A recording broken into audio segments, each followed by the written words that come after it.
Welcome again to our COVID-19 pandemic update, sponsored by the Rotary Club of Houston. I want to give a special thanks to Kathy Finninger, our president of the Houston Rotary Club. You have with me today two top public health docs, Dr. David Persse, representing the City of Houston Health Department, Dr. Umair Shah, representing Harris County Public Health and Environmental Services. We're going to start off with a number of questions. A lot of things have changed over the last week, and probably one of the most controversial things, or let's just say where there's some conflict, is related to masks. Eric Garcetti, the mayor of Los Angeles, is recommending that residents of LA now cover their face. Yeah. So I'll take the first stab at this. So the issue of masks is controversial because there's not been probably enough adequate science done on it. The leading thoughts up till now have been that a person who's just out walking around doing what I call the activities of daily living wearing a mask really don't get any added protection. Those are generally surgical masks, and there's a lot of space around the edge of the mask where air could get in, they potentially contaminate with virus. The other thing is that the mask is a little bit uncomfortable, and so people tend to touch their face a lot more times during the day, perhaps completely negating any protection that mask may provide them. What is being discussed today, and while I don't know what the mayor of Los Angeles had in mind, but one of the things that the public health professionals are discussing today is with this particular virus and the amount of pre-symptomatic or asymptomatic spread that there appears to be going on, that perhaps if people wore the mask, they wouldn't benefit so much that they'd be protecting themselves, but rather protecting the people next to them in case they're unknowingly infected. Yeah, and I completely agree with everything you said. And the other thing is that it's really some way of obstructing your ability to infect someone else. So does it, because I think one of the challenges that we have is that where there aren't enough masks to go around, and so when an official says do this, but then we don't have enough to go around, then people start to get concerned, right? Panicked even. Right. And so can you use a bandana? Can you use other, a scarf? Can you use a handkerchief? Can you do something else that also helps protect? And so I think we get focused on a mask rather than really trying to figure out what else can we do for the focus of trying to prevent somebody else from getting infected by again, something that we may be causing. One important thing you hit on is that the increased consumption of masks. Yeah. So the N95 masks are the ones that really the healthcare professionals need to be wearing. Everyone else could be wearing the more simple surgical mask or, like you said, a scarf or something else. Yeah. Okay. Are we going to ever recommend wearing masks? We may come to that point. Yeah, recommendations. We have said throughout, whenever we get additional information, recommendations may evolve. This situation, this pandemic has evolved. Our recommendations, our actions, our strategies to fight the virus evolve. And I think, we're united, the three of us, in the fact that, look, our common enemy is the virus. Right. We have to do everything as our community members, as our officials, as our responders, as docs, everything to fight the common enemy, which is COVID-19. Hospitals are being set up in Central Park in New York. When is that going to happen here, or should it happen here? Well, I think we've talked through a lot of these scenarios with our healthcare partners, and again, a real recognition of our Texas Medical Center and other area hospitals throughout our region, not just our county, but the region, where our healthcare providers, our frontline staff, emergency room docs, everybody, nurses, ancillary staff, even the sanitarian that's at the hospital who's cleaning up, are all heroes, and we want to make sure that we're continuing to focus on doing everything we can to help the surge that potentially could come, that we've seen in New York, we've seen in New Orleans, we've seen in other communities. I think the key is that Plan A is for hospitals to really do everything they can to surge within their traditional way within their hospital setting. Plan B is hospitals doing what they can outside of those traditional ways. It may involve a parking garage or some other aspect of what they're doing outside. And then Plan C, which is what we're working through, is can we set something up that allows us to really have a contingency plan for a surge. What we don't want is that contingency plan to be Plan A or B, and we're doing everything we can to help our hospitals through this difficult process. And David, your thoughts? Yeah, I think it's important for everyone to understand that patients are best cared for by medical staff that are working in the environments that they're used to working in, and they have all the equipment that they're used to working in. And even if a hospital has to expand into a part of the building that is not historically been used to take care of patients, perhaps whether it be a conference room or a clinic or whatever, there's still, or even if they contract with a building across the street that may have once upon a time been a nursing home or something, then that is still it's still that team, they're used to working together. There are synergies that occur that when you go to a hospital in Central Park, not that they're not going to provide good care, but it's not the optimum, right? And so that is the last ditch. I don't know what last ditch. Well, if we get there, we're going to start planning for something beyond that. I mean, whenever you have a plan and you get that plan about halfway done, you immediately start working on the contingency plan for when that one fails. That's right. And so that's what we're doing. Everybody is talking about the peak. What is it? Should we be concerned about it? What's the relevance of it? Well, the thing about the peak is how tall is that peak, and that's what all these efforts are about, is how to reduce the height of that peak. And that peak represents how many people are sick and requiring hospitalization on that day. So the more we can reduce that peak so that it then drops below the line of the hospital or healthcare capacity, which may be plan A, B, or C as described by Dr. Shah, then we want to keep that down. Now, by definition, as you do that, you lengthen out the duration of the event. So, it's a bittersweet thing to do to try to get that peak down. But you asked another question, what does it represent? It represents halftime. It is, I want to make sure people understand, we hit the peak, that is not game over. That is halftime. Yeah, and I was going to say, we always often talk about making a mountain out of a molehill. We're actually trying to do the opposite here. We're actually trying to make a molehill out of a mountain. We want the peak to be, just as Dr. Persse said, to go down as quickly as possible or to be leveled off. But your other question, I think you had 3 questions in there. Your other question is how long are we talking? And so we're looking at least through April into likely May. And obviously a lot is changing, so we're continuing to monitor. Yeah. We'll be right back with an update on COVID-19 pandemic.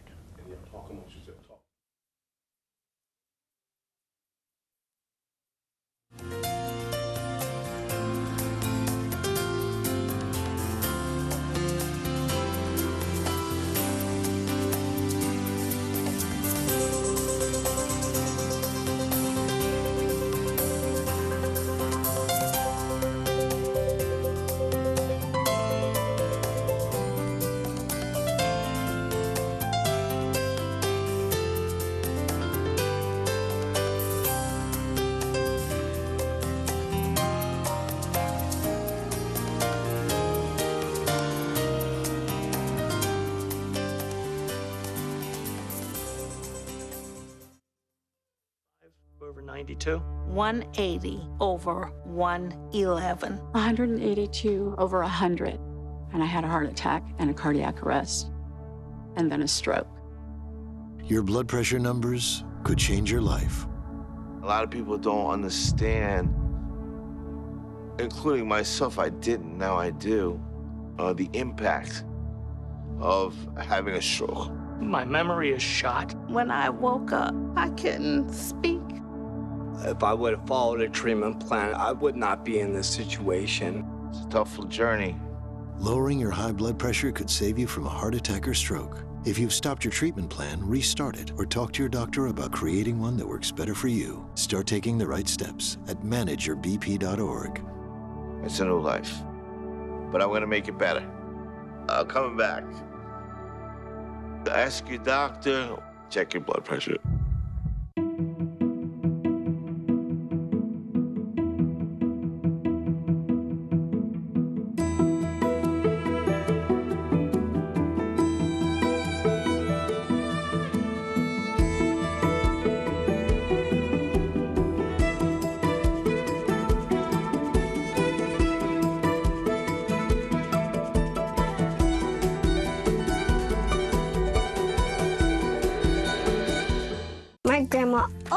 because everyone counts, and everyone who lives with us is special. Like my aunt, who took me on my first bus ride to the library, or my older cousin, who walked me to my first day of school, even my mom's friend and her baby who live with us. The census informs funding for schools, roads, healthcare, and more. So count everyone in your home, including all children on the 2020 census. It's your chance to help them for the next 10 years. You can respond online, by phone, or by mail. Shape your future. Start here. Learn more at 2020census.gov.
Welcome back to the COVID-19 pandemic update.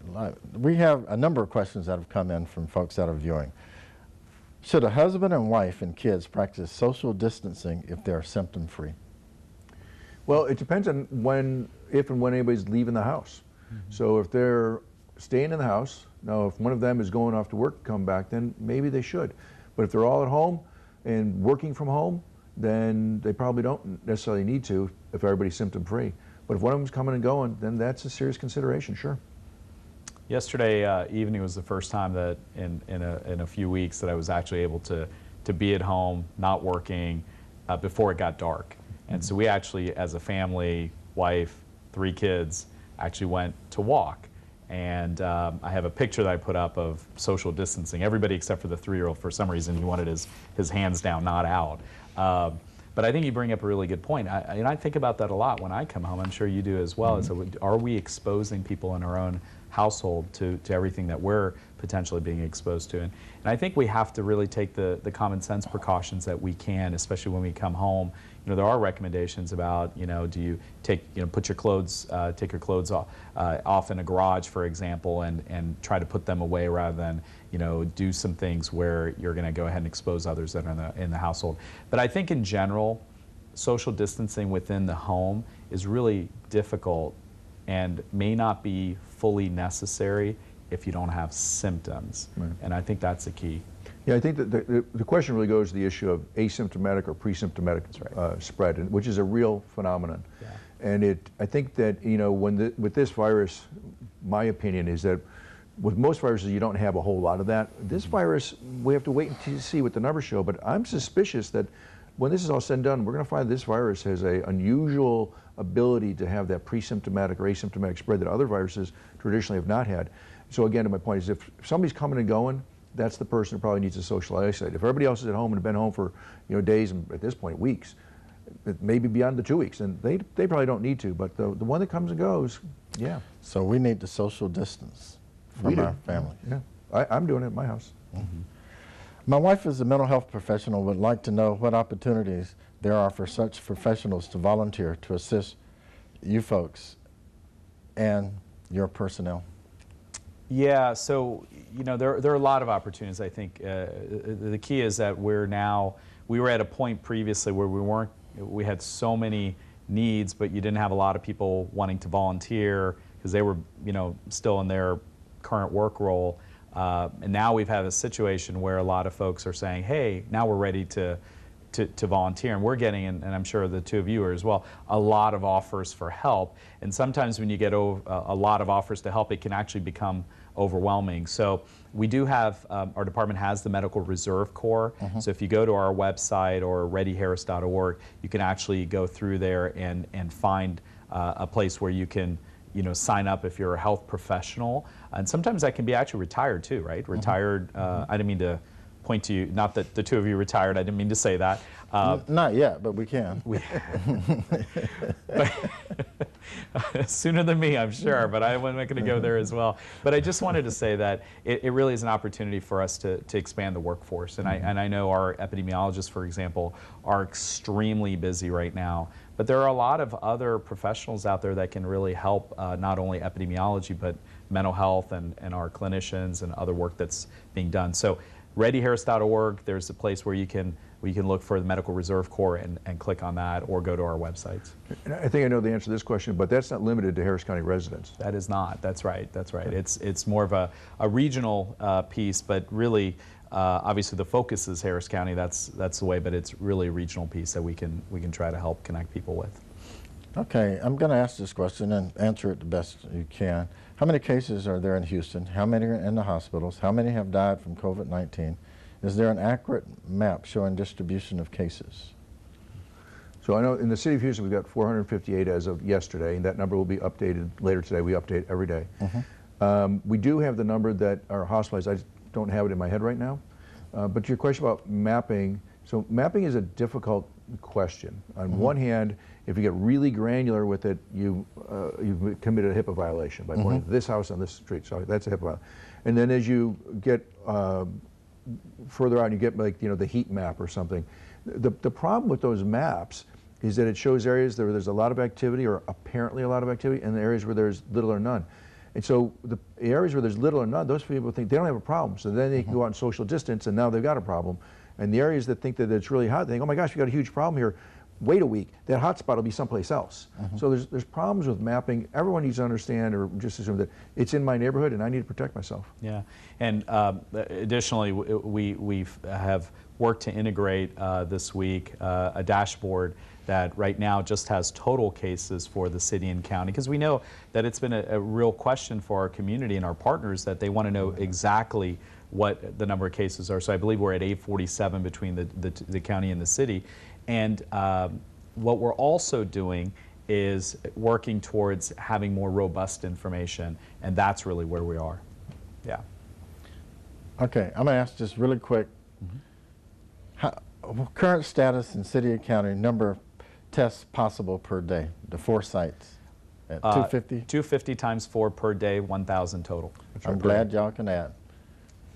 Okay, we're going to take a break right now, and we'll be right back for the COVID-19 update. Talk to you, Judge.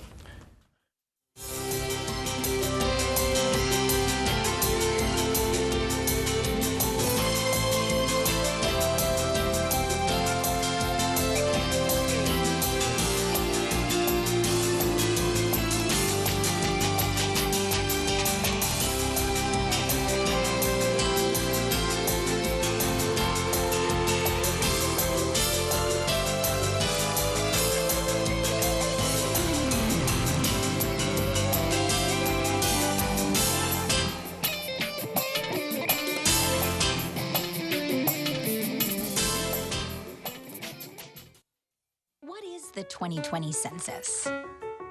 Every 10 years, the census records everyone living in this country.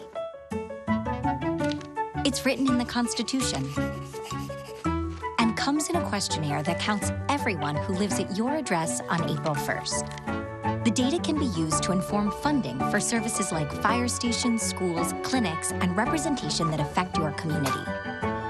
Shape your future. Start here. Visit 2020census.gov.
It's a short ride from your neighborhood to your naturehood.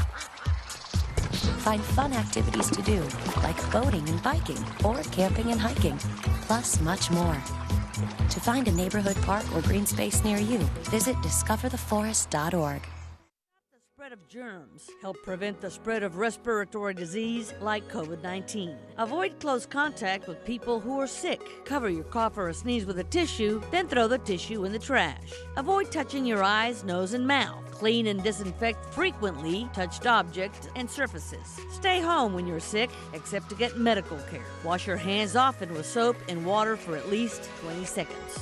Detenga la propagación de microbios. Ayude a prevenir la propagación de virus respiratorios como el nuevo coronavirus 219. Evite el contacto cercano con las personas enfermas.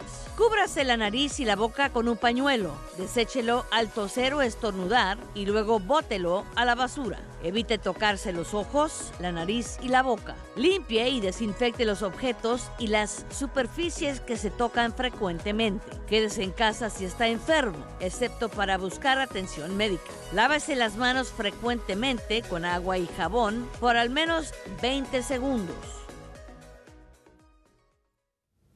Welcome back to our COVID-19 pandemic update. Let's get right into the questions.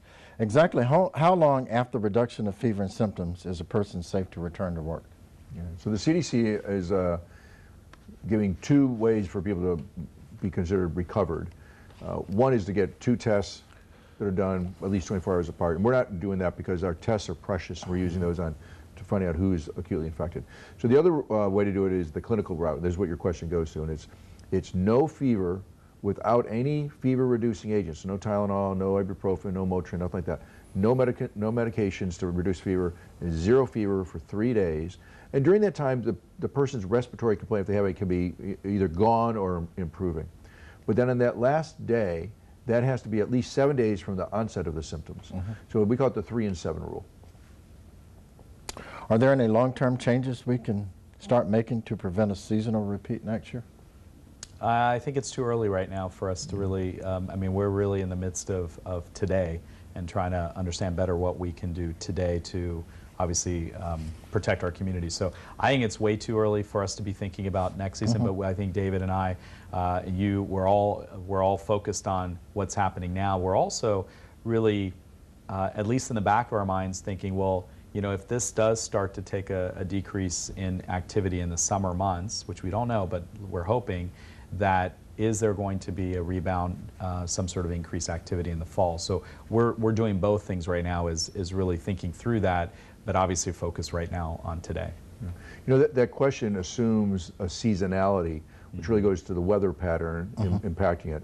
And there's a competing theory in public health that the seasonality of the flu really has not so much to do with the weather and humans' ability to become ill or to pass the virus from one another based on the weather, but it's rather that the migratory birds that go from the southern to the northern hemisphere, because we know that's how the virus, the seasonal flu virus, is transmitted around the globe.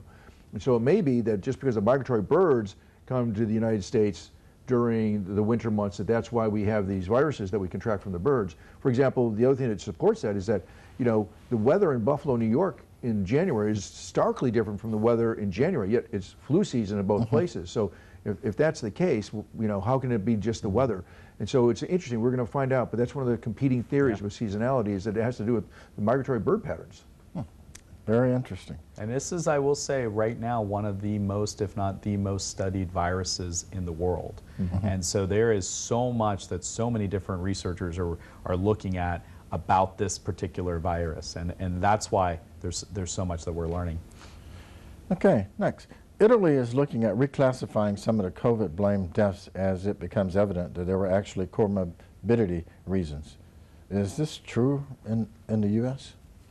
So that's going to be a good question for the medical examiner. And medical examiners deal with this all the time. They have people who have got underlying illnesses who then will have something acute happen to them, whether it be another medical complication or even a traumatic complication. So let's take, you've got an elder person who's got diabetes, high blood pressure, heart disease, and emphysema, and they fall and they break their ankle or they break their hip, and then they wind up in the hospital where they develop a pulmonary embolism from a blood clot, or their COPD gets exacerbated.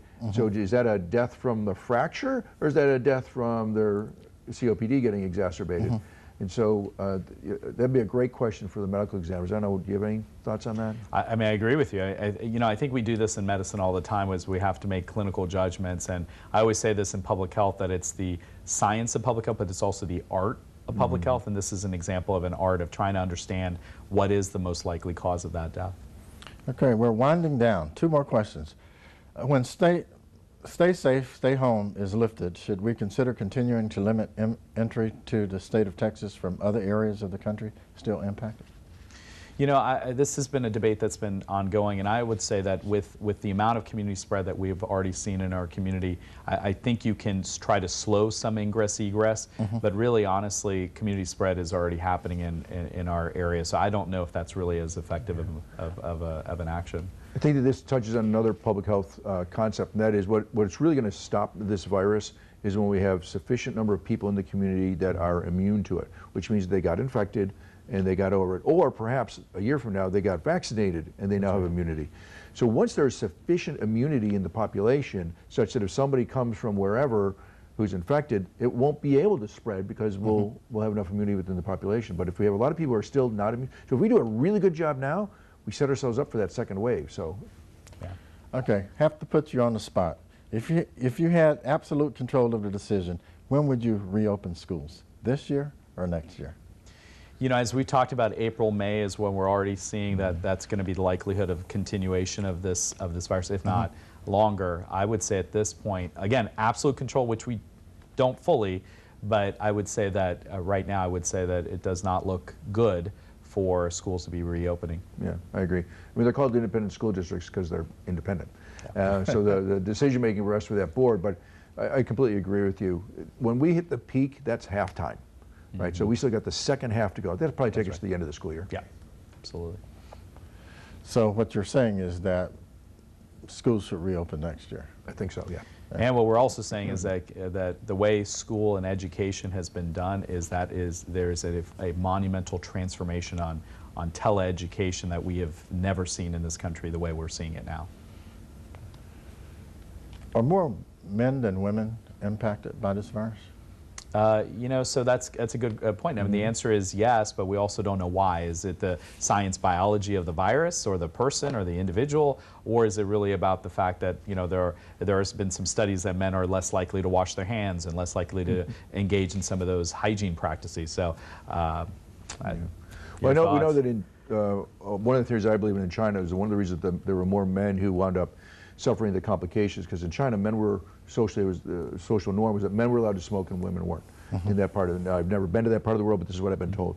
So that would account for one of it. But here in the United States, we are seeing just and the numbers are early. So, for example, in the city of Houston, it's almost exactly a 50-50 split. Here, But in Harris County, you got, it's close but not exact. So, yeah. Okay, I want to thank y'all for participating in the COVID-19 pandemic update. Thank you to Dr. David Persse, representing the City of Houston, Dr. Umair Shah, representing Harris County, and the Rotary Club of Houston, our President, Kathy Finninger. And I'm Stephen Williams, Health Director for the City of Houston.